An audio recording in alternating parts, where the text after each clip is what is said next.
कि Pakistani air force is the best ranked air force in the world.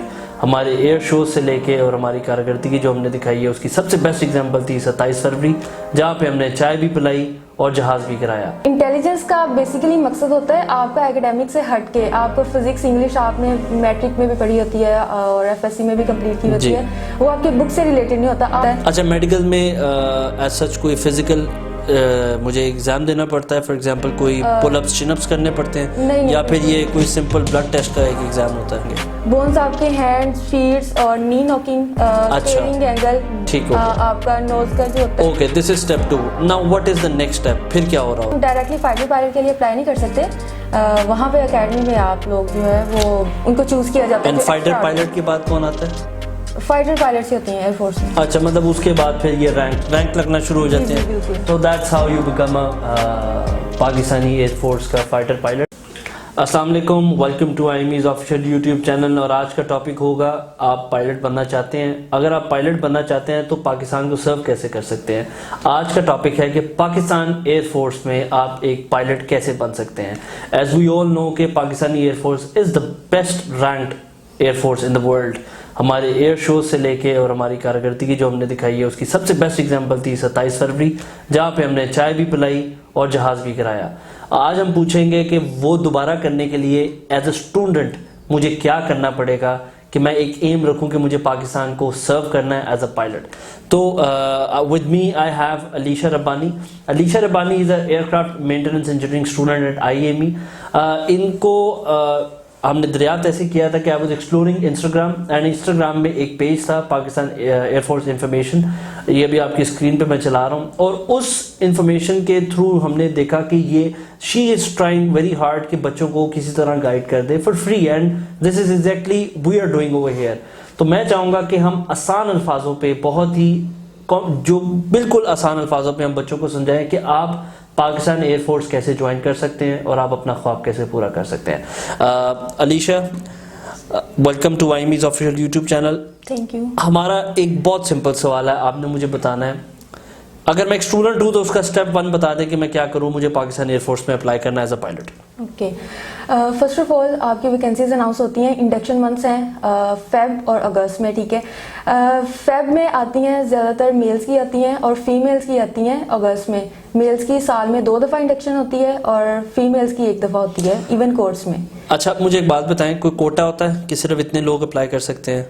नहीं, बिल्कुल ऐसा नहीं होता। आप लोगों में एबिलिटी है, आप लोग क्राइटेरिया फुलफिल कर रहे हो तो आप अप्लाई करो। मतलब 100 हो, 200 हो, 300 हो, that doesn't matter? Doesn't matter, बिल्कुल भी नहीं। ओके। उसके बाद आपको अप्लाई करना होता है, ऑफिशियल वेबसाइट पे जाके ऑनलाइन फॉर्म्स आपको मिल जाते हैं। रजिस्ट्रेशन आपने वहाँ पे अपनी कंप्लीट करनी है। आपको अपने ही बताए हुए सेंटर में वहाँ पे टेस्ट देने जाना होता है। वहाँ पे आप जाते हो, टेस्ट देते हो। टेस्ट आपका GD पायलट के लिए बेसिकली होता है इनिशियल का। इनिशियल में आपका इंटेलिजेंस होगा और एकेडमिक में फिजिक्स। जरा थोड़ा सा बताती हैं इनिशियल में मतलब इंटेलिजेंस क्या होती है?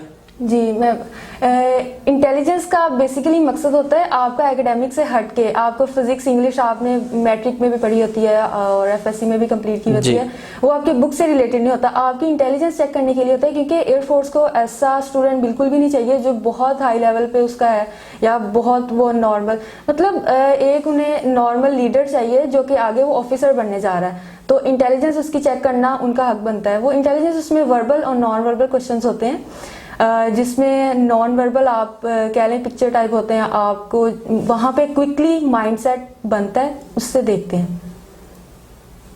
अच्छा, मुझे एक बात बताएं कि इनिशियल के बाद क्या स्टेप आता है? इनिशियल के बाद आपका वहाँ पे होगा, अगर आप इनिशियल क्वालिफाई कर लेते हो, सबसे पहले तो इनिशियल इंटेलिजेंस टेस्ट होता है। उसमें अगर आप क्वालिफाई नहीं करते तो आप एकेडमिक नहीं, मैं हो गया, मैं एग्जाम पास कर गया इनिशियल का, उसके बाद मैं क्या करूँ? उसके बाद आपका इनिशियल मेडिकल होता है नेक्स्ट डे, उसके बाद इनिशियल इंटरव्यू होता है। अच्छा, मेडिकल में एज सच कोई फिजिकल मुझे एग्जाम देना पड़ता है, फॉर एग्जांपल कोई पुलअप्स चिनअप्स करने पड़ते हैं नहीं, या फिर ये कोई सिंपल ब्लड टेस्ट का एक एग्जाम होता है? अगर आप एक नॉर्मल हेल्दी पर्सन हो तो आप वो इनिशियल तो दैट मींस कि वो एक ब्लड टेस्ट वगैरह लेते हैं, कुछ ऐसा होता है? वो फाइनल मेडिकल में लेते हैं, लेकिन इनिशियल में आपकी बोन्स चेक होती हैं। वो कैसे करते हैं चेक? हाइट चेक होती है, लाइक उनका क्राइटेरिया हो गया। 5.4 आपकी वो तो समझ आ गई कि वो एक बैरियर चेक हो गया। बोन्स कैसे वो चेक करेंगे? बोन्स आपके हैंड्स, फीट्स और नी नॉकिंग, केयरिंग एंगल, ठीक हो गया। आपका नोज का जो होता है। Okay, this is step 2। Now what is the next step? फिर क्या हो रहा होता है? इसके बाद आपका होगा इनिशियल इंटरव्यू।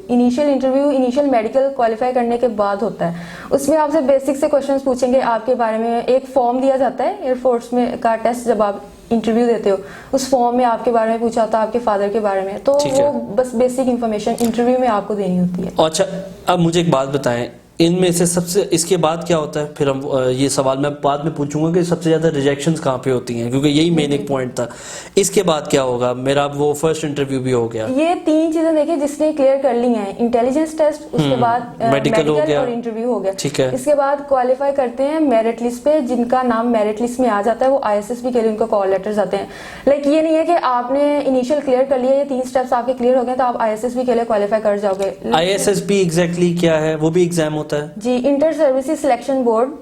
ये एग्जाम होता है, 4 डेज आपके होते हैं इसमें। वहां पे आपने जाके टेस्ट देने होते हैं और आपके इंडोर आउटडोर टेस्ट होते हैं, इंटरव्यूज होते हैं। अच्छा, और GDO पर्सनालिटी विद जी बिल्कुल थ्योरेटिकल जी प्लस प्रैक्टिकल सारा कुछ टेस्ट हो रहा होता है। आपको वहीं पे 4 डेज के लिए रहना होता है। आपको वो देखते हैं आपका उठना बैठना कैसा है और आपकी ड्रेसिंग। तो मतलब यहाँ पे रिजेक्शंस हो रही हैं सारी? जी बिल्कुल। That's the point. ISSB ऐसे ISSB राइट? जी, जी। ISSB राइट, वहां पे ही आपका सारा कुछ फैसले हो रहे होते हैं। अच्छा, फॉर एग्जांपल अगर 10 बच्चे जाते हैं तो कितने को रिजेक्ट हो जाएंगे उसमें से? ये डिपेंड करता है, मतलब जो चल रहा है, मतलब आपको लगता है ISSB में आपका GTO होगा, साइकोलॉजिस्ट होंगे और डिप्टी होगा। ये आपको देख रहे होते हैं कि आप इंटरव्यूज में लाइक साइकोलॉजिस्ट जो होता है वो आपका माइंड पढ़ा, तो उन्हें बहुत हाई फाई स्टूडेंट्स नहीं चाहिए। लाइक वो देखते हैं कि आप लीडरशिप आप कर सकते हो, आप में वो आप में है वो चीज कि आप एयरफोर्स में आगे। I got that, but hi fi student से मुराद मतलब आधे हाई फाई का मतलब फैंसी, मतलब कोई मॉडर्न टाइप चीजें, या फिर हाई फाई का मतलब कि मुझे कुछ समझ नहीं है हाई फाई की। तो ज्यादा ये एक बच्चा जो है वो इंटेलिजेंट है, लाइक उसको आगे कोई भी टास्क दिया जाता है, उसका कमांडर उसको टास्क देता है कि आपको ये मिशन जाना है, आपको इतने बंदों को लीड करना है। अगर वो ज्यादा होगा तो वो मतलब उसकी लीडर की तो बात सुनेगा ही नहीं, वो अपना ही करता है। एक नॉर्मल इंसान चाहिए। तो टेक्निकली वो जो कहना चाह रही है, मैं आपको आसान अल्फाजों में बताता हूँ कि you should not be over confident and you should not be under confident, you should lie in between. ये आपका क्या मतलब? Hi fi I don't want, मुझे था कि हाई फाई वर्ड थोड़ा सा बड़ा ऑफेंसिव नजर आ रहा है कि हाई फाई, तो इट इज लाइक कि आपका कंफर्टेबल जोन होना चाहिए, उसमें आपको रहना चाहिए। बी नेचुरल, बी नेचुरल, अपना जो भी है वो बताएं, झूठ बात बिल्कुल। आपके मेरिट्स डीमेरिट्स वहां पे पूछेंगे तो आप में जो है वो बताएं, जो नहीं है वो सच बता दें, क्योंकि वहां पे आप इंटरव्यूज में आपकी एक एक बात उनको नजर आती है। ठीक है, now my question reject again, I last that. अगर यहाँ पे 10 बच्चे एक पोजीशन में आ रहे हैं तो आपको क्या लगता है यहाँ पे 10 में से कितने रिजेक्ट्स होते हैं यूजुअली, जो अमूमन तौर पे होता है? Let me give you a number, 5 to 7, 7 to 8, या फिर सारे भी रिजेक्ट हो जाते हैं?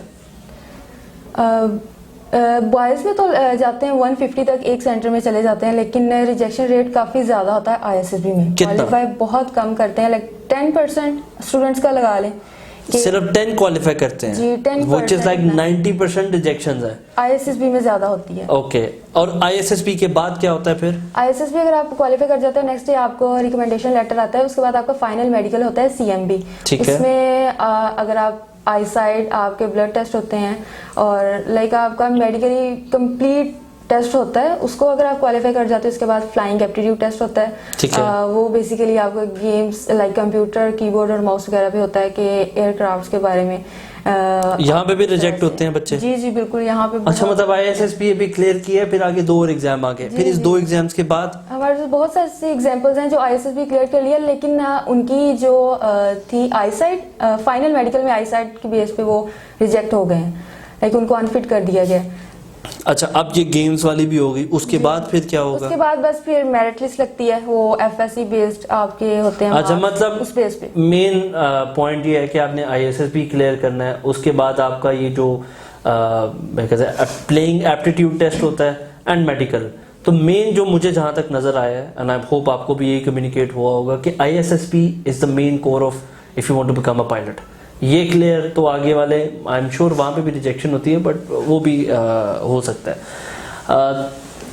इसके बाद पायलट बन जाता है इंसान एयरफोर्स में, फिर कितना टाइम वहाँ पे लगाना पड़ेगा हमें एयरफोर्स के अंदर? अकेडमी में, रिसालपुर अकेडमी में आपके 3 इयर्स की ट्रेनिंग होती है पायलट्स के लिए। And after that you are a fighter pilot, GD pilot बनते हैं। फाइटर पायलट की सिलेक्शन आपकी अकेडमी में होती है, आपकी लाइक अगर आप एक्स्ट्रा ऑर्डिनरी। अच्छा, GD pilot stands for general duty pilot. उसके बाद कौन सा पायलट आता है? Fighter pilot. लेकिन हम डायरेक्टली फाइटर पायलट के लिए अप्लाई नहीं कर सकते, वहाँ पे अकेडमी में आप लोग जो है वो उनको चूज किया जाता है। एंड फाइटर पायलट के बाद कौन आता है? फाइटर पायलट से होती हैं एयरफोर्स में। अच्छा, मतलब उसके बाद फिर ये रैंक लगना शुरू हो जाते हैं। तो that's how you become a Pakistani air force का fighter pilot and GD pilot. And उसके बाद का, इसके बाद अब मैं इंटरव्यू करूंगा साजिद हबीब साहब का, क्योंकि being with air force background now he will tell you कि फ्रॉम स्टूडेंट टू प्रोफेशनल कैसे आगे चलते हैं। यहाँ पे मैंने आपसे सारा बताया कि आपने पार्ट 1 ये कि भाई हम इस तरह अपना एग्जाम क्लियर करते हैं, आईएसपी क्लियर करते हैं, फिर मेडिकल होता है, now you become a GD pilot and fighter pilot. Fighter pilot के बाद अब आपको साजिद साहब बताएंगे कि आप चीफ इन कमांड या फिर कोमोडोर या फिर आप एवीएम कैसे बनते हैं। As you all know, Sajid साहब is air vice marshal. Thank you so much for watching this video. Please come back to this channel for part 2 जो हम साजिद हबीब साहब के साथ करेंगे। एंड आई एम श्योर आप इसको सब्सक्राइब भी करेंगे, लाइक भी करेंगे और शेयर भी करेंगे। अल्लाह हाफिज़।